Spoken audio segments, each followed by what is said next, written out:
Today's edition of the Spot Track Podcast is presented by Bettor Edge. Visit bettoredge.com right now. Grab yourself $20 on the house using code SPOTTRACK. That's SPOTRAC at registration. There's also a great app in the iOS App Store. That's Bettor Edge at bettoredge.com. My name is Mike Giannetti. It is Thursday, December 11th. We're going to do a quick six-pack. Well, maybe not so quick, but plenty to get to across the sports business landscape. Going to start it off right away with the return of 44-year-old Philip Rivers to the NFL. I didn't see this one coming. I was doing as much due diligence as humanly possible on available quarterbacks in terms of practice squads and some possible waiver claims, and obviously what Indy had in the pipeline. And by the way, this still very could well be Riley Leonard's start Sunday against a ridiculously potent Seattle defense. However, all of the signs, and if you're reading the tea leaves and listening to the right people out of Indy, there's belief that Rivers will get a chance, an opportunity here. He's getting the first reps in practice. Maybe he's there for more of a mentorship than anything. Maybe it's going to be a trial by fire scenario, but it's been 5 years since Philip Rivers stepped on a field. And look, the record in 2020 was fine. They were a playoff team with Indy. He was a shell of himself, obviously. He was 40 at that time. So this is a huge ask. If you've seen the schedule, if you haven't seen the schedule remaining for Indy, it's Seattle, San Francisco, Jacksonville, Houston, 3 top 10 defenses, and a San Francisco defense that should be better, but is, as usual, injured left, right, up, and down. It's a really tall task for any of these Indy options. Brett Rippon was elevated from the practice squad yesterday, so he's in the mix as well.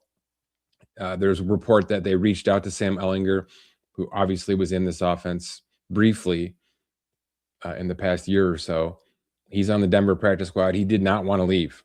He wanted to remain within the Denver system, which is certainly healthier, though I don't know that he'll have much opportunity to win himself any snaps. With that said, there's probably a path for him to win the QB2 role if Denver moves on from Jarrett Stidham next year. So maybe he's thinking a little bit more long-term about where he wants to be supplanted. Because look, we have seen backup quarterbacks stick with organizations for 4 to 6 years. That has been kind of a growing trend in the league. And by the way, not on minimum contracts, on anywhere from 2 to 5 with incentives if they start, if they win, things like that. We've talked about it. It's a cherry gig. It's becoming better and better every year with how these contracts are being structured. And look across the league. Obviously, we're on the 4th to 5th option here with Indy, but Mariota's had a significant chunk of time. Mac Jones, a significant chunk of time in San Francisco, and the list goes on from there. So I can understand Ehlinger's line of thinking. With that said, who knows where Indy's going to be? We spent 30 minutes on Daniel Jones and the future of the Indianapolis Colts QB1 in 2026 next season. I'm not sure being on an Indy practice squad right now, or certainly a reserve future contract for 2026, isn't a phenomenal task for any eligible rookie contract quarterback, minimum salary quarterback. So he certainly had his reasoning. Obviously, Denver's a healthier organization right now, but certainly seems like Bo Nix is the immediate and long-term future, at least as it stands right now with Denver near the top of the AFC.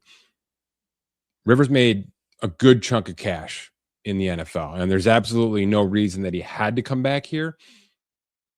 But look, guy's a gamer. I threw out sort of a flippant, clickbaity type tweet. What happens over the next 4 weeks if Rivers leads this team, to what? A 2-2, 3-1 record that gets them into the postseason, and then who knows from there? He's a fringe Hall of Famer. And look, this conversation has come up ad nauseum over the past half a decade or so. And you're continuing to see it now, which is this guy's got numbers and numbers and numbers and numbers. Well, he played 17 seasons. All right. I don't believe longevity alone should be a recipe for getting into the Hall of Fame. He's been decorated, but there's not that playoff success. There's certainly not a championship to go along with this conversation. But I'll give you the number in terms of earnings because that's pretty phenomenal. 244 is the number. All right. And that is including a little bit of practice squad money, which probably gets escalated up to minimum salary veteran money, which is about $70,000 a week. Okay. So, if he's on a minimum contract here, which the assumption is right now for the next 4 weeks, that's about $280,000. So, that's not a reason to come back to the NFL, but buyer beware and Rivers beware, because he's got quite a tall task with these defenses sitting ahead of him, despite the fact that he knows this offense, despite the fact that, the O-line has been pretty decent. Obviously, he's got one of the best weapons in football in Jonathan Taylor to use as a crutch for the next few weeks. And those of you who have Taylor, myself included, in fantasy playoffs are pretty happy about the possible usage rate of Taylor over the course of the next couple of weeks. But man, best of luck to Rivers, because the story is outstanding. But we will see how the chapter ends here within the course of the next couple of weeks, maybe just 1 week. Moving along. It's time to talk some baseball. I'm going to bring in Dan Soman for that portion of it, and we'll be back. All right, Dan, a couple of big deals in the world of Major League Baseball. As we expected, with the winter meetings comes a little bit of fireworks, and there's plenty to get to here. First, Kyle Schwarber, the first big domino to fall here in terms of the position players, well, sort of designated hitters. Schwarber back to Philly on a 5 for $150. Your general thoughts on the term, the price, the fit, the team, the offers that were out there from elsewhere, and where all landed returning back to Philly here. Yeah, not too much of a surprise. I think a lot of people expected this. He's a very Philly player, like the whole, his energy, everything. It seemed like that was a reunion both sides wanted to make happen. I'm a little bit surprised at the term, but I guess I shouldn't be, considering, like you alluded to, some of the other offers he got. It sounds like at least 3 teams offered the $150 million, and 3 teams offered 5 years in some form of that. So I guess I shouldn't have. I guess I underestimated the potential there a little bit. But yeah, they got bullied into that, right? That 5th year sounds like it was a bully move, which, good move by Baltimore and those other teams, saying if we're not going to get him, we're going to make you go an extra year anyway to keep him, right? Right. I mean, I think it was ultimately he wanted to land back in Philly, so they're obviously using that in negotiations to get that price higher, and it worked. So good for him. Thoughts on a DH making $30 million a year right now in this climate? Well, it's definitely a hefty price tag, but there's very few players that you really know what you're going to get when you spend that kind of money. I mean, dollar for dollar, is it the most efficient way to spend? Probably not, but you know what Kyle Schwarber brings to the table, right? Locker room presence, great veteran on the field, bona fide power. I'm not even mentioning that, World Series pedigree. All the accolades you can assign to him, he really has it. So I guess the age once he finishes this thing is a little bit concerning, but we've talked about this at length with a lot of those Philly contracts, that they might not really care by the end of it. So I think this one might slot in right there as well. Okay. For Philly, especially, this is, obviously a push back into the tax for them. They were going to be anyway with their pitching staff and where things are headed. They do stand to lose a couple of pitchers here over the course of the next few weeks. Their bullpen is in better shape than it's been at times in the past few off seasons, but it was a disappointing 2025. All things in for Philly. There's no question about that. Where do you think they stand right now in the grand scheme of the National League East, and in terms of contention? Do you think they're still looking to be more aggressive over the course of the next few months here, or do you think it's going to be, let's ride this out and hope our luck changes in 2026? Well, there's definitely a commitment to players on the roster that aren't going to change. So I think a lot of this core, a lot of the veteran group that has been, what has made up this quote contending team for the last few years, I think it's going to be back kind of out of necessity. Now, it sounds like the Castellanos relationship is all but over, so that looks like a place that they're going to move from. potentially upgrade what that looks like. I mean, I don't really expect it to be Kyle Tucker, but Yeah, it um, could be. it could be, right? So um, I don't think any major moves are coming here, but I definitely expect them to try and upgrade in some spots here. There's a little bit of probably going to be some turnover in the rotation, maybe behind the plate with JT Realmuto too. They've So got this an could be offer out to him, I saw though, Dan. So it looks like they want to keep this band together as much as possible. Exactly. That's the point here. Is I think largely it's going to look a lot. It's going to look mostly the same, with just sort of them relying on a bounce back, whereas they fell short last year, right? Okay. Yeah, look, it's all bad news for Mets fans, right? Starting with Philly getting Schwarber back, and possibly aligning themselves for Tucker. We'll see. They're certainly one of the teams near the top of that list, as that domino remains yet to fall. Let's get to the Mets, who got gutted, won their own doing, obviously with the Nimmo trade to Texas. That was about a week and a half ago now. And look, we knew the shakeup was coming, because you want to talk about a team that was disappointed in 2025. The $300+ million Mets didn't make the postseason. So you knew this core was about to be shaken a little bit. I'm going to start with this question, because it's obviously Edwin Diaz and Pete Alonso I'm referring to here. What about the Mets signified a need for a big upheaval to this core that the Phillies feel like they don't need to do right now? What's different about those two situations? Because the Phillies have been in similar stances, right? NL championships here and there. The core has been longly intact since they acquired Harper in free agency, which feels like forever ago. They haven't really done this. They haven't really blown it up like the Mets appear to be doing here in the 2026 offseason. What do you think is the big difference? It's a fair comparison. I think how do I want to say this? I think the Mets already went through the period that the Phillies kind of are, where they're chasing their own guys. Like the Mets did this a couple years ago, where they brought back Edwin Diaz. They spent a ton of money that offseason, and we sort of Yeah. looked around the room and said, well, they didn't change anything. They just paid a lot of money to bring a lot of the same guys back. So I think the Phillies are sort of doing that right now, whereas the Mets are like a year or two beyond that here. And it sounds, maybe it's just narrative. It sounds like there's legitimate locker room stuff there that they wanted to kind of tinker with stuff. Now there's some circumstantial stuff there. Edwin Diaz sounds like he just wanted to go to who he thought was a better contender, probably. Um, Pete Alonso, Scott Boras, plus the Mets both probably didn't want to keep going down this shorter term relationship. Like the Mets, if they wanted to offer Pete 5 years, they would have done it last year. So in my opinion, they were never going there. So Yep. if he that was on the table anywhere else, that the Boras Alonso side was going to take that to avoid doing this in the year, or in another year. And I think the Mets are happy to shed the headache, if you will, not the player, the production. I don't mean it like that, but it might not be the worst thing in the world when you zoom out, that this is no longer like the focus, that's been over the organization since literally the middle of 2023, when he turned down that big extension before he signed with Scott Boras. This has been a point of discussion, right? So Okay, so let's get to some of these details. You mentioned Diaz.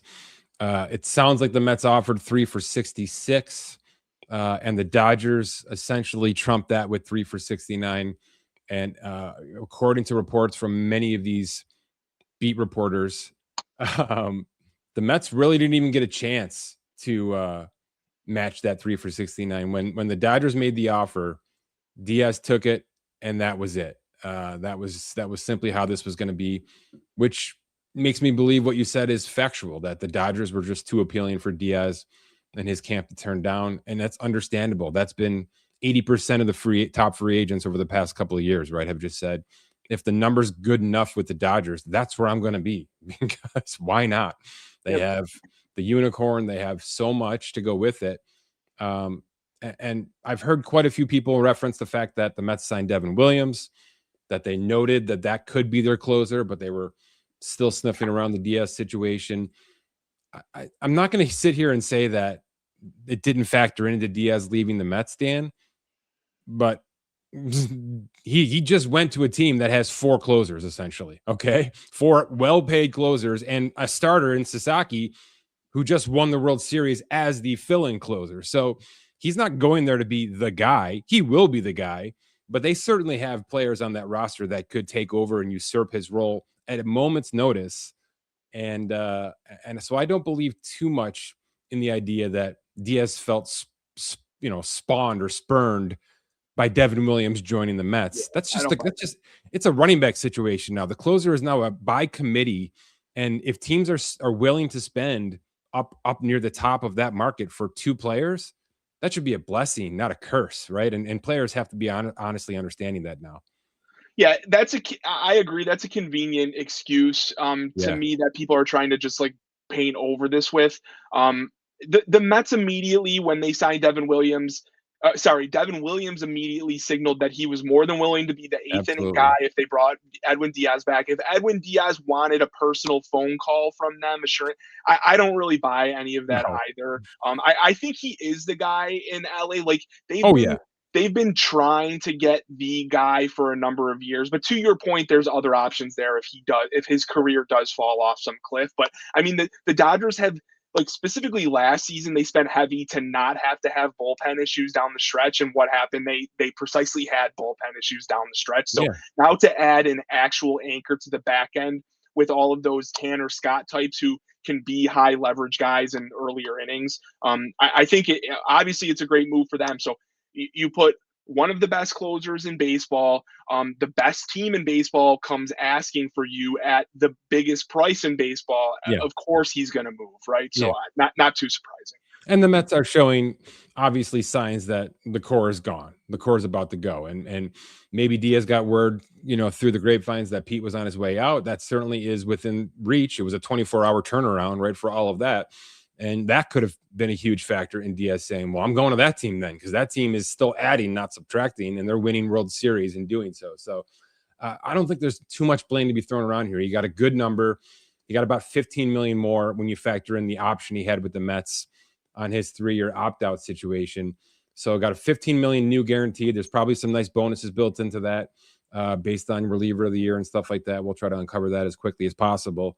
Of course, there's deferred compensation, $4.5 million a year is deferred out in LA, which drops his overall tax salary to about 21 million, which is a lot. That's as much as any closer has ever counted against the tax for a team. And again, he was the guy, though. He was the number one option on the open market. Some might say Robert Suarez was neck and neck. I don't think anybody who's seen Diaz over the past 5 seasons or so would think twice about that.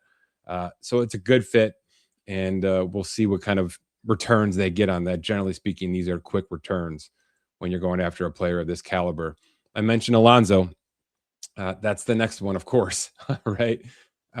He had suitors. He had multiple suitors. Here's what I want to start with before I give you the numbers of the team and the other teams that were in. The Mets never made him an offer. You've been real big on this for a while. You mentioned the 5-year offer that was out there 2 years ago.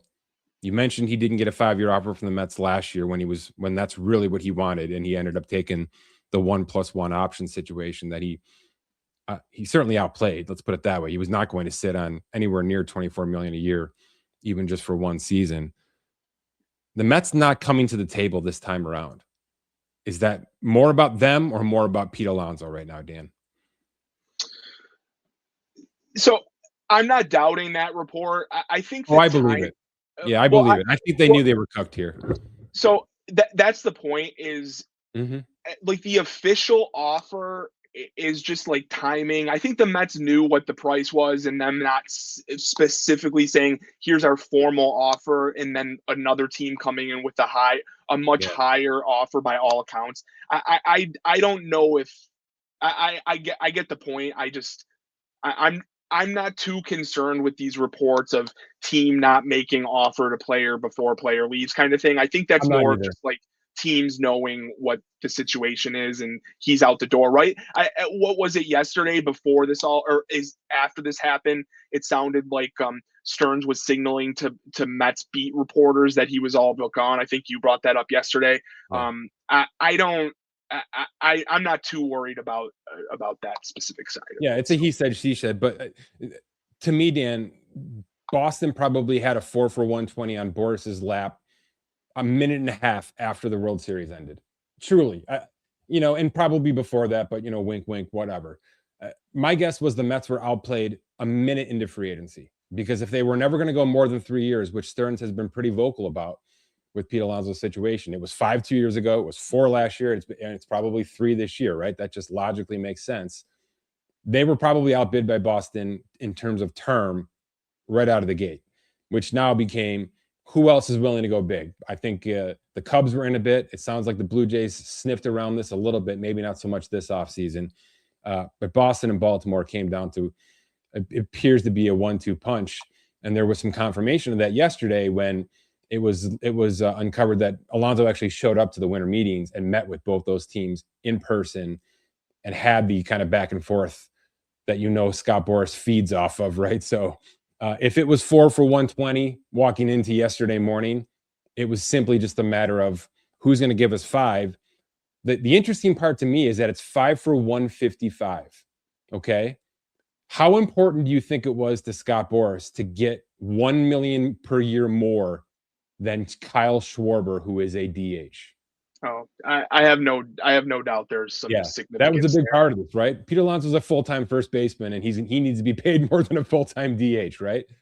Right, and that might be I hate to say it, Baltimore fans, but that might be a Baltimore tax too. Like he's not coming there unless you blow that out of the water, right? Yeah. If he got that deal from the Mets, or if he got the 150 from the Mets, that might not have been in there, right? But yeah, Yeah. I totally agree. Yep. Where are we with the first baseman market? Because Vlad Jr. did very, very well. Age was a big factor. Timing was a big factor on that Vlad Jr. extension, which is north of $35 million a year, $500 million in total value. Pete finally did get his 5 at 30 a year, which is kind of where his market value has been for 3.5 off seasons, Dan, right? And he finally got it at age 31. That's a pretty good tax adjusted version of what Freddie Freeman did 3 years ago in his free agent move from Atlanta to the Dodgers. So mathematically, we're sort of all where we belong. Do you think that it's fine, or do you believe that this is a bit of an anomaly, that it's cyclical, that it's kind of like the running back stuff in football where you're going to have your Barkleys and your Jahmyr Gibbs every now and then, but for the most part, 95% of this position is going down to, below average or an average small term contract for the most part? Yeah, I'd say these are mostly outliers. I mean, this Pete Alonso deal could very well look bad, as a lot of people have Yeah. hinted at over the last couple of years in terms of the hesitancy for teams to sign him to this deal. So, is it a good move for him and the Orioles? I think yes, right now, but I mean, it could age very poorly, right? So, I don't think across the league anything is going to start spiking. That Alonso, Guerrero were Yep. more of just sort of situational beneficiaries. So Okay. Let's move on to 2 more things and I'll get you out of here. The Chicago White Sox have won the 2026 draft lottery. They certainly did their part to get there and being one of the worst teams in the history of baseball over the past couple of seasons here, with all apologies to the Colorado Rockies. But here we are. It's a draft that won't happen for a bunch of months now. There's plenty of back and forth. I don't think there's a clear number 1 pick. It sounds like there's 3 guys kind of vying for that spot as of today. That is very much subject to change, as we've seen over the past few seasons. I just want to turn it back on the White Sox and less about the draft, because we've got plenty of time to uncover the prospect side of it and all of that. Where are the White Sox in terms of their farm, their MLB talent ready players? Let's say they drop a stud number 1 pick, whether it's a shortstop, a pitcher, whoever it's going to be, into this mix in the next few months. Are we relatively close from seeing a relevant White Sox team back into the AL Central, or is this really just a reconstruction project that doesn't have an end game as of yet?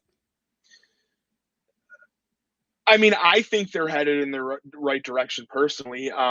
It's going to be a little bit till they get there, but Yeah. I mean, they've done a good job of kind of stripping things down to the studs and putting the pieces in place. Now, we've seen this in the past, though. The Nationals did something similar.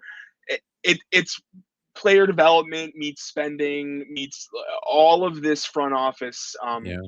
Yeah. stuff that has to go right. And will the White Sox execute on it?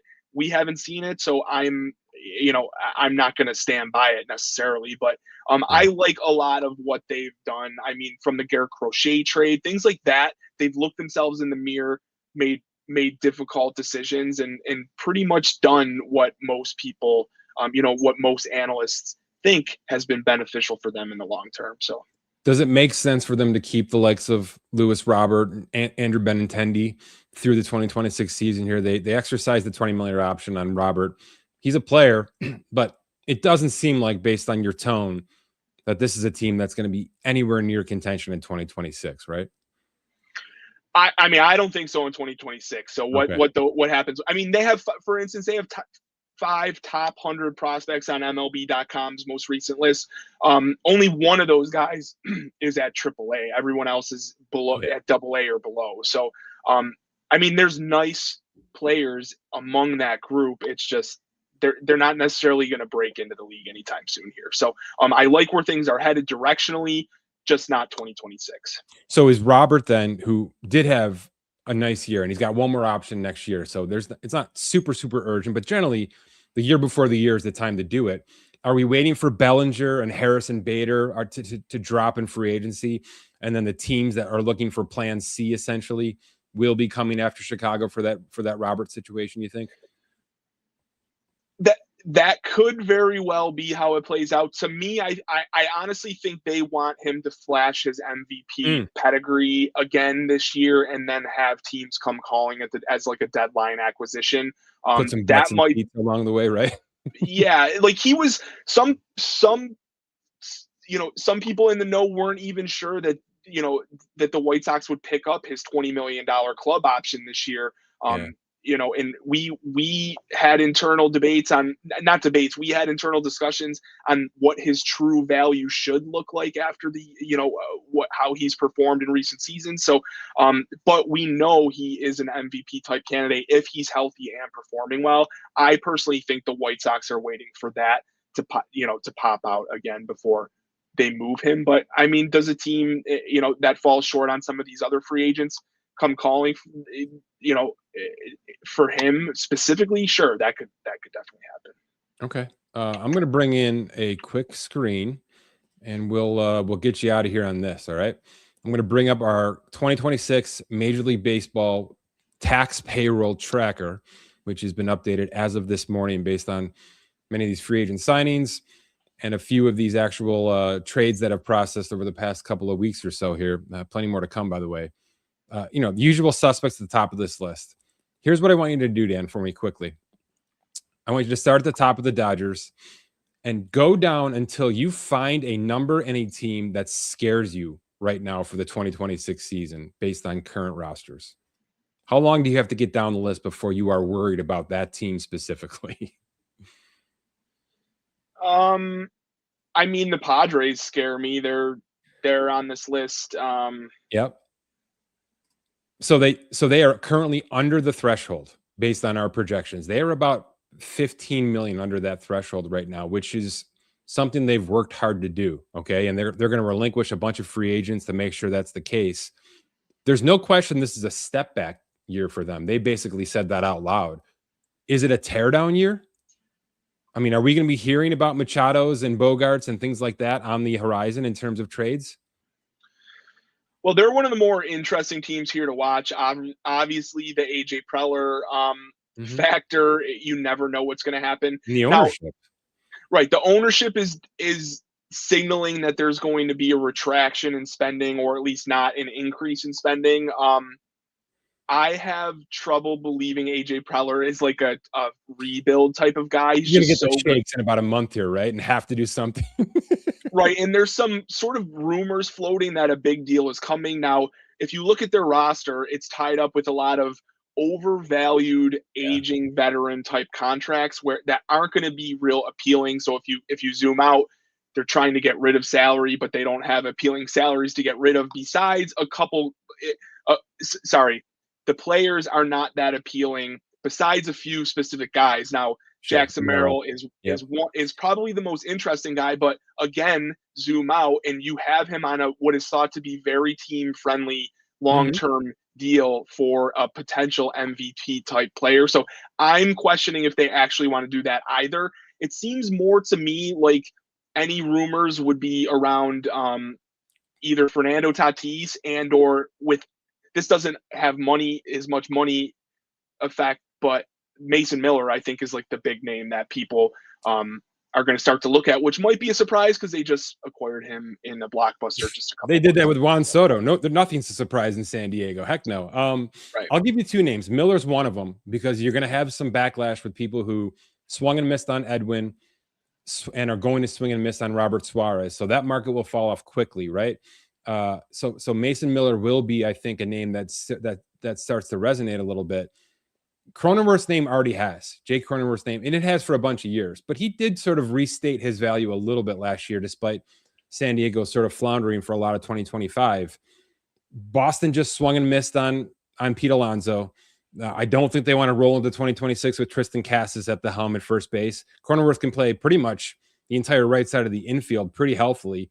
And when he's hitting right, he's an asset. He's a lower, middle of the order asset in the lineup. So I think Cronenworth and Miller both get some pretty good run here. There's no world where they move on from Tatis Jr. here, correct, Dan? That's just too big of a fish to try to swing right now. No, I mean I think it is and should be on the table. Really? Yeah, why not? I mean they're going to be open to anything in my opinion. Whether like whatever end AJ Preller's trying to accomplish, whether that is shedding salary, whether that is flipping over the roster, Yeah.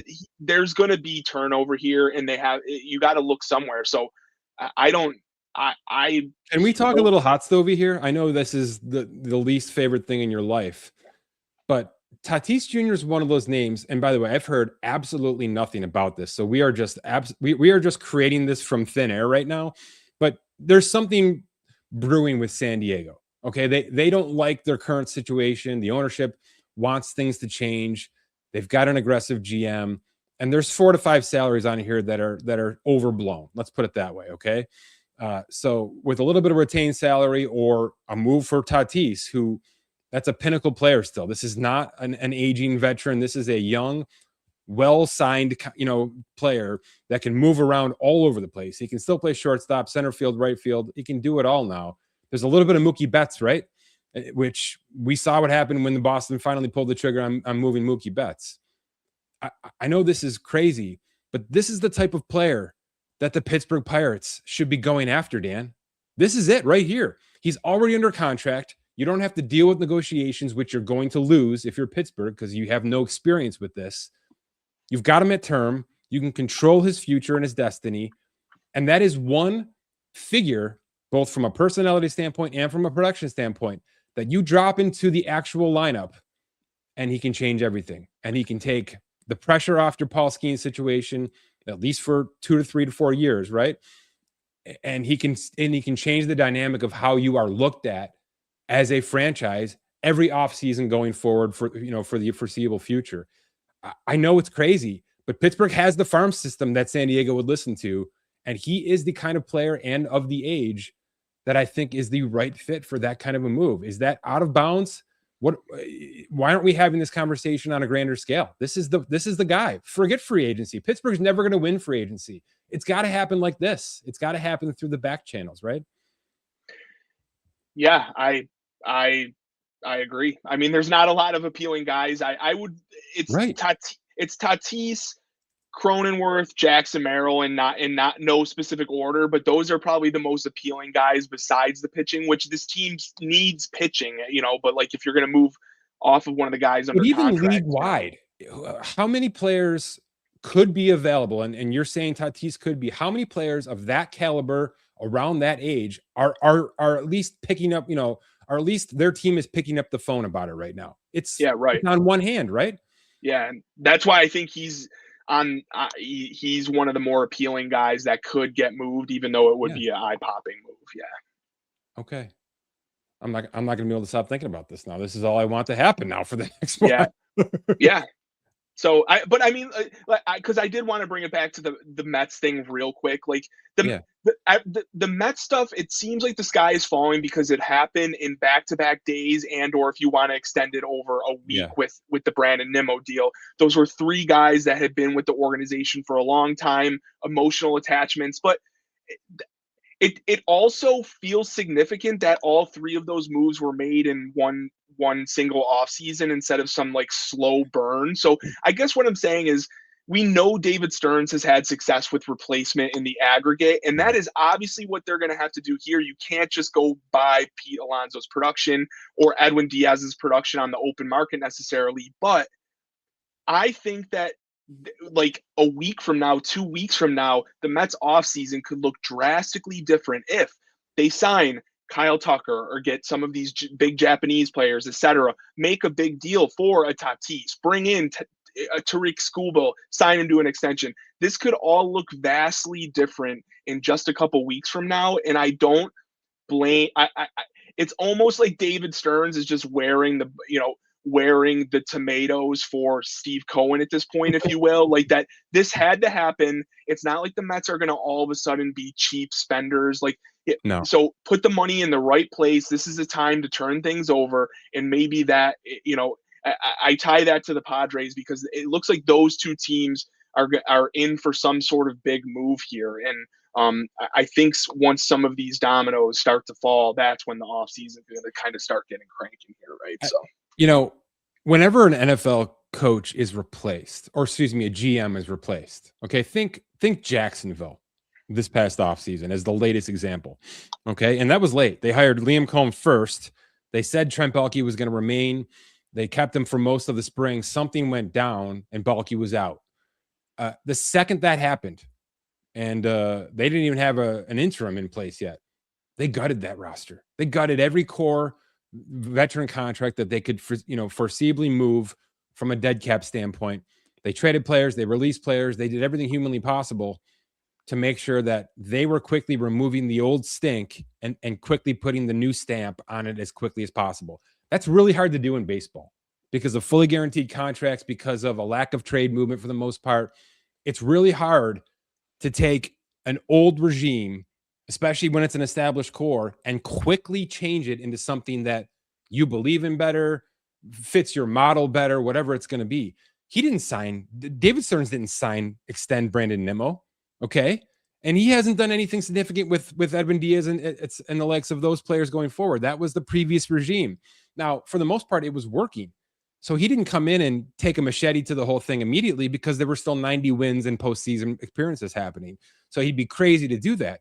But in the back of his mind that he's had a system in his own place, especially with Milwaukee, that is extremely different from what, the Max Scherzer, Justin Verlander debacle went through.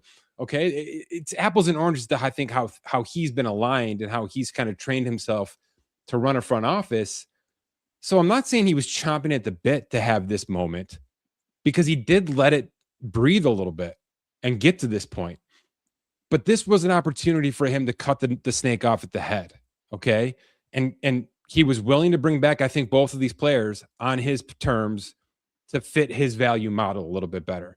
For sure. And I don't think anybody should argue that too much, because he's been successful.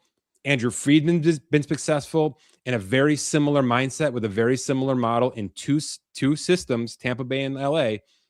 You're going to see a lot of this happen across the league because that is the model that's working. The Boston Red Sox have resurrected themselves using this kind of model. The Philadelphia Phillies, to a certain degree, have shortened up their contracts and amplified their AAVs to have this kind of model, right? We're less worried about value in the fifth year.